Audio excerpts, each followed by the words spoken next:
Darrell, first of all, I'd love to be saying to you, congratulations on Manager of the Month, but alas, not to be. If we're going to be honest, are you a little bit gutted about it? I am disappointed for the club, Phil.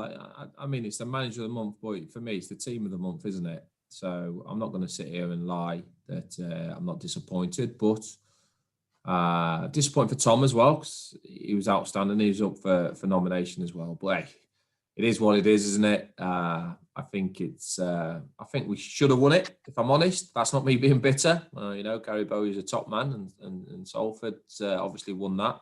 And Henderson's got 6 goals, so can't grumble. But not to be. So hopefully we have a successful season, and there's a few more nominations for the club next season. I was going to say it's a kind of a marker, really, of how far things have come. Because if you'd have gone back a month and a half ago, I was worst manager of the month there, fella. Yeah. But yeah, it's a marker of how much things have changed in such a short space of time. Do you take some solace, if you like, in that? No, listen, for me, awards and for me, it was about doing the job in hand, wasn't it? When I come in the building to make sure that we got away from that relegation zone. We've done that emphatically, haven't we? The lads have put in the great run of results within that to get us well clear, to get us on 60 points going to the last game of the season. The testament there goes to my players. The minute I've come in the door, they've given me absolutely everything in every training, bought into the ideas and produced that. Certainly not, obviously not in the first run of games where it feels like I had a game every day, Phil, to be honest with you, while trying to get to know the squad. But then obviously produced the run of results. So fair play to my players. You're on mute there, Phil. Yeah, not hit me, but sorry. Over those last few games then, I know we've kind of asked you this before, but have you noticed a change in not so much the way in which the players approach games, but perhaps a change in their confidence levels, their character? Have they seemed different characters since those wins? I think it happens naturally, Phil, with results, to be honest with you. You get results, players feel confident, but for me to get results, the application has to be right every single day in training. So you earn that right to get those things right. The attention to detail in training has to be spot on to then support your players. So there's a lot goes into the mix that enables you to get on a good run of that. But confidence is obviously a massive thing. Rubber the green's also a massive thing, Phil. We talk about that. I mean, for me, 2 of the strongest performances, if I'm going to be honest, in creating chances was Oldham and Grimsby away, if I'm honest with you. Where and we drew the Oldham game at home and we lost the Grimsby game away. So the game's always going to be fine lines. But with the effort and the commitment they've put into that, they've deserved to gain that confidence from them wins and to get 1 or 2 rubs of the green along the way. The players that you've put your faith in, a lot of them are out of contract in the summer. Without preempting things, a lot of people will be wondering, do you look at it as a clean slate, or are there 1 or 2 who've played their way back into your thoughts? Yeah, it's the $1 million question at the minute, Phil, isn't it? As we're coming to the after the game tomorrow, in my head, I've got obviously a lot of decisions already made in my head of where we're moving forward.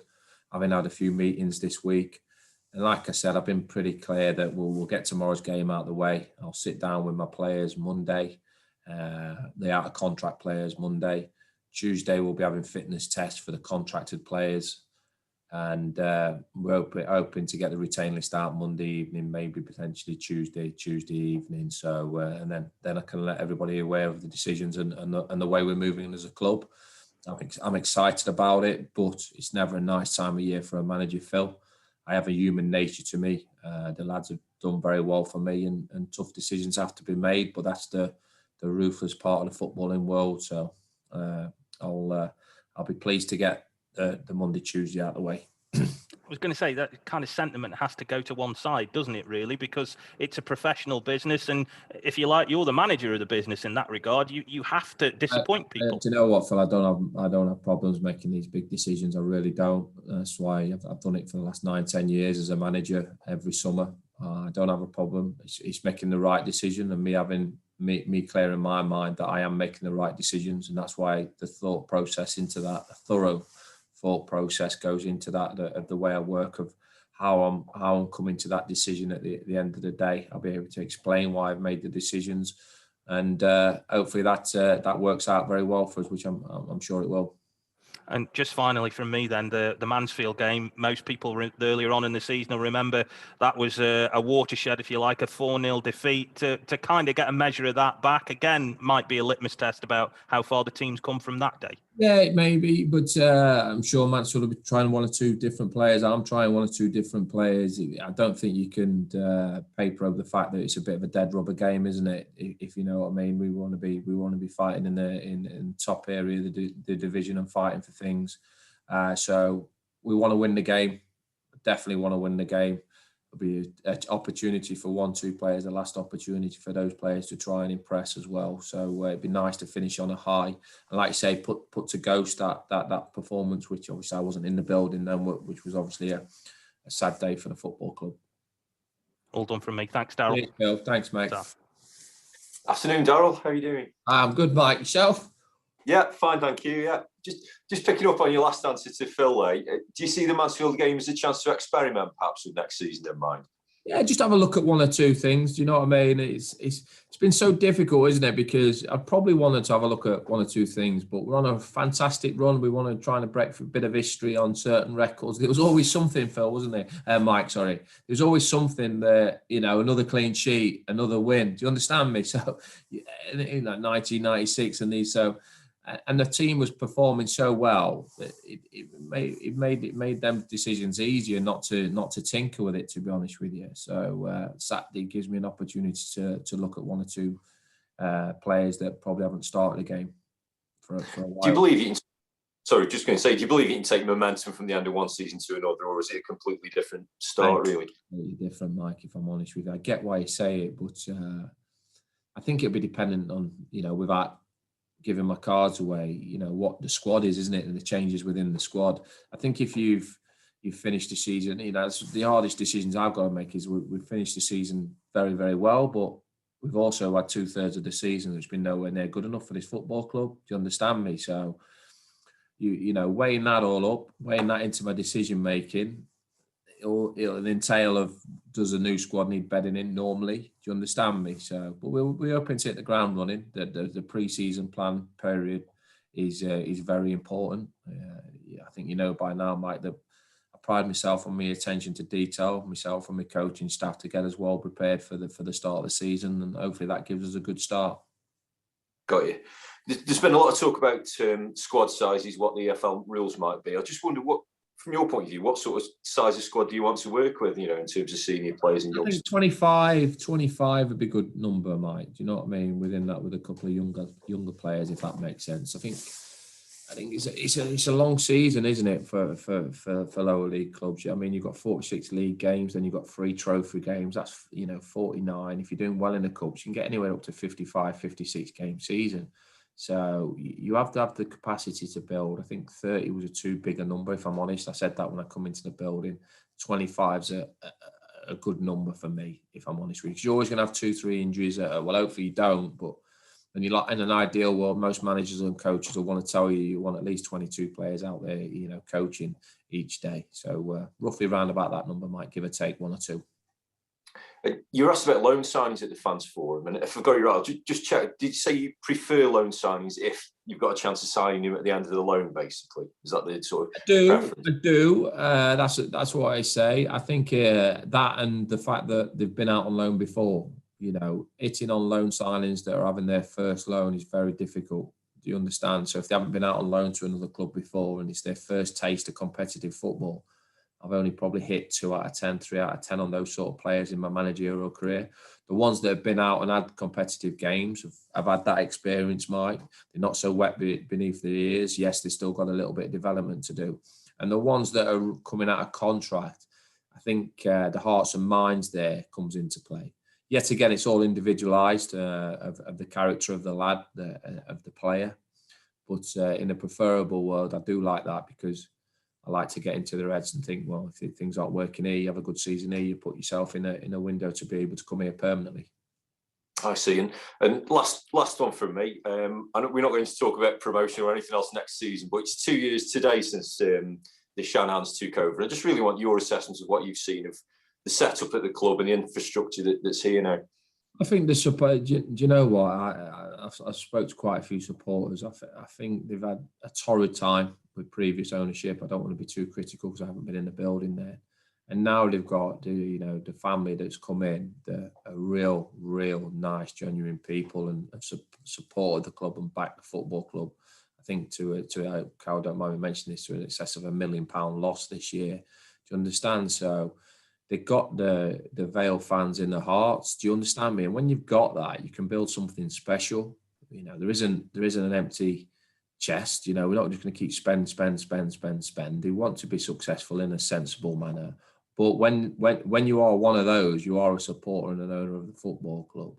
The fans, the ones I've spoke to, and certainly when they come into the stadium, we were very appreciative of the owners, and rightly so, to be honest with you. Yes, they'll always make decisions that maybe could have made earlier. There'll always be a little bit of this and that, and everybody makes mistakes in this world. But they've got the place at heart.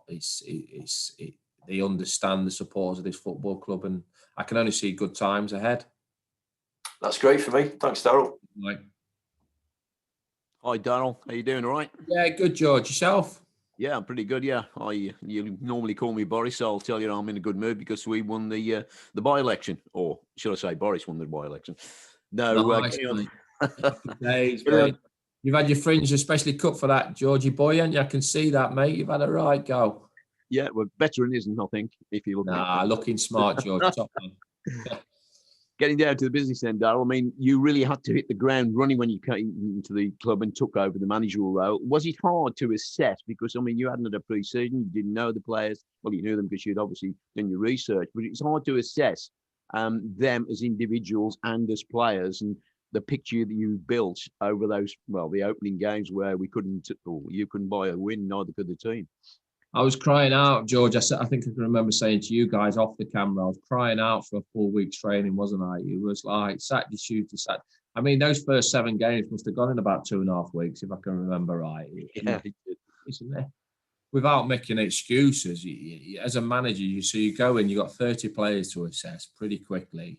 But within that, you're game prepping for matches with a group that obviously I knew a little bit about, but I didn't know the personalities, and the training programs were obviously different. So there's a lot to chuck into that short space of time, and it was a whirlwind. But I felt I had the players' hearts and minds as soon as I came in the door. After I clean slated it with all the players, I felt that they felt that it was a new start and a fresh start. I felt that in the performances, even though the results didn't come. Just thought they needed a bit of confidence and a belief and a bit of quality and organisation to kick us on, and that was the case after them first 7 games. And it was important they bought into what you wanted to do, and they did, didn't they? Although it took some time before she got that first win, but they did buy into what you were trying to achieve, Darrell, didn't they? They did, and it gave me a chance after a few weeks to study the squad, what I thought would be the best system to suit this squad of players. I'm not one of those managers that comes in and we're going to go, right, we're going to play this philosophy. I don't care what I've got in the building. I'm going to make this work, because you can come pretty unstuck with that, George. You don't understand me. So, we went to a back 3, put a little bit of legs next to Leggy, and, Briz has come in and done well. Smithy's done there. The back 3's probably served us very well, made us harder to beat, strong, disciplined, defending from the front. Ugly on the eye sometimes, George, isn't it? I'm not saying we've been brilliant on the eye, but we've done what we've had to do to get results with them magic quality moments that we've had from Wazzers, your Tom Conlons, and and the strikers have chipped in with a couple of goals towards that run as well. So you've had an opportunity to assess the talent actually in action, haven't you? And I suppose was that a good factor for you, Darrell, when you saw them in match and game time as against maybe pre-season training? Yeah, but I would have still liked that. I get what you mean, George. Would I still liked a full week? If those 7 games was probably spread out over a period of time, I felt that we'd have got results quicker. I really do feel we would have got the organisation, because when it's game after game after game, you're doing a lot of recovery. You're having to do more tactic boards, small training pitches, you know what I mean? Rather than getting the real proper detail in when it's Saturday to Saturday. So I think that would have benefited us as a team. And we've seen Devontae Rodney as an emerging talent, and you've already been very complimentary about him. You've got to harness that though, Darrell, haven't you, really? Because it appears he's got everything in place to, go on and make an impact. George. I want to give him a slap every time, because if I can stoke him, if I can get him stoked up, he has all the minerals, he has all the tools in the bag, shall we call it. Getting them tools out of the bag on a consistent basis is going to be my job and Devante's job. I like the kid. He's a real polite kid, a lovely lad. But we want to get that out. I want to get 20 goals in Devante next year, and I'm going to be slapping him about until he does, in a nice way, because I've had many individual conversations with Devante at the minute, and being 6 foot and as quick as he is, if we can improve him technically a little bit and on his finishing, we have a real asset on our hands. So he'll have a few bruises on his head, George, but never mind, eh? Looking forward to the recruitment then, Darrell. I mean, obviously you're not going to give too much away at all, but is that a job that you are really have got very much in your mind and possibly got the ducks in a row that you really want to bring into the club? Is that one of the headaches that you have to take care of as we moving towards the end of the season?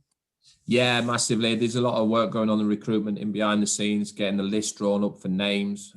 It's not an easy when we on the recruitment side of things, and you guys will get to know how many I've got to recruit after Monday. So, but there's always a lot of work to do on recruitment. I'm excited. I'm looking forward to that. But a massive respect to my players. I'm not looking forward to the conversations on certain aspects on Monday, but we have to get that done and move forward. And as you touched on the loans with Mike previously, were you looking to go into the Premier League or the Championship for the higher quality of individual? I've had it, but do you know what, George? I've had it before. I've had lads from loans from Chelsea, Premier League clubs, Championship clubs. Do you get what I mean? It's got to be the right fit. There's good young talent in our country. I'm not a massive fan of the loan system, if I'm honest. I'd rather have our own players. But also, you've got to understand that there is some good loan gems out there, and it can actually save on budget, George. Trying to explain things. You can get a loan player that gives you you spend a bit more money on a permanent player that might be better. Do you understand? So there's a lot of juggling about. There's a lot of complications when it comes to recruitment. The biggest thing for me on recruitment, George, is balance. I touched on it when I came here as a manager, the balance of the squad.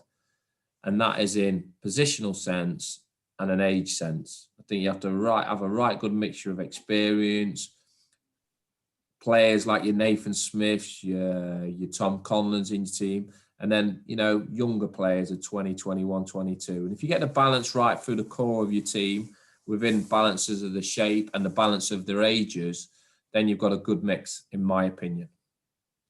Going into the final game then, Darrell, you said it's a dead rubber, but it's not really in your mind because you're a winner, aren't you? And you want to win it, and you'd like to. Right. I want my win ratio going up, George. That's what I do. Listen, it hasn't changed. The lads will tell you the work we're doing is on a consistent basis for each game. We ain't got we haven't got our shorts on, summer shorts on, and flip flops. The lads that come into the team tomorrow or in the starting 11 tomorrow have had the same prep as any other. They'll have the same work, know about the opposition. They have all of that. So there's no excuses tomorrow. I want to win the game. It is a dead rubber of a game, but it's a dead rubber of a game that we want to win, and I want to finish on a high. And I suppose the opposition manager, who's been in the game a long time and experienced guy, Nigel Clough, will go out with that idea as well. Yeah, I love Nigel. Got a lot of time for Nigel. I had some lunch with Nigel when I was at Walsall manager. He came across to a training ground when he was out of work, and not long got back into Mansfield. I did my pro license with Nigel. He's a top man and a top football manager. So I'll be looking forward to hopefully taking 3 points off him, and he'll be thinking the same, but having a drink with him after the game.